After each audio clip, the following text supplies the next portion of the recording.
নমস্কার বন্ধুরা, আজকে আমার রেসিপি চটজলদি কুকার চিকেন কারি।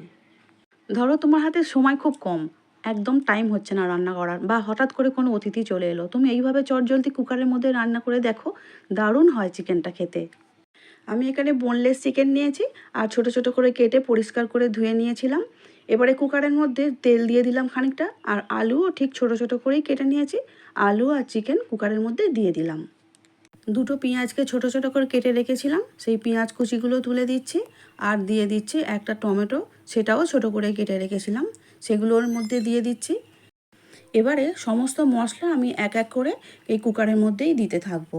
দিয়ে দিচ্ছি ধনে গুঁড়ো 1 চামচ, জিরে গুঁড়ো 1 চামচ, আর দিয়ে দেবো এখানে লঙ্কা গুঁড়ো 1 চামচ, হলুদ গুঁড়ো 1 চামচ। আর এর মধ্যে গরম মশলাটাও আমি অ্যাড করে দেবো। চা চামচে 4 ভাগের 1 ভাগ দিয়ে দিচ্ছি গরম মশলা। আর দিচ্ছি পরিমাণ মতো নুন। সর্ষের তেল একটু বেশিই দিচ্ছি, কারণ মাংসটা রান্না করতে যেরকম তেল লাগে সেরকম তেল তো দিতে হবে।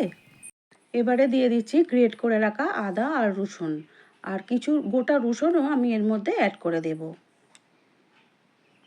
সমস্ত কিছু মশলা দেওয়া হয়ে গেল, এবারে আমাদের মেখে নিতে হবে। খুব ভালো করে চেপে চেপে এখন মেখে নিচ্ছি। এবারে কুকারের ঢাকনাটা আটকে দিয়ে গ্যাসের মধ্যে চড়িয়ে দেব। গ্যাসের ওপরে কুকারটা আমি বসিয়ে দিলাম। দুটো সিটি দেওয়ার পর গ্যাস অফ করে রেখে দেব, আর কুকারটা ঠান্ডা হতে দেব। ততক্ষণ পর্যন্ত আমি একটু অপেক্ষা করে নিচ্ছি। কুকার এখন একদম ঠান্ডা হয়ে গেছে, আমি ঢাকনাটা খুলে ফেলছি। ঝটপট রেডি হয়ে গেল আমাদের কুকারের মধ্যে চিকেন কারি। এবার একটা সার্ভিং বোলের মধ্যে তুলে নিলাম আর 2 চামচ ঘি দিয়ে দিলাম। আমার ভিডিও ভালো লাগলে সাবস্ক্রাইব আর ফলো করো প্লিজ। দেখা হচ্ছে পরের ভিডিও নিয়ে। পুরো ভিডিওটা দেখার জন্য অসংখ্য ধন্যবাদ।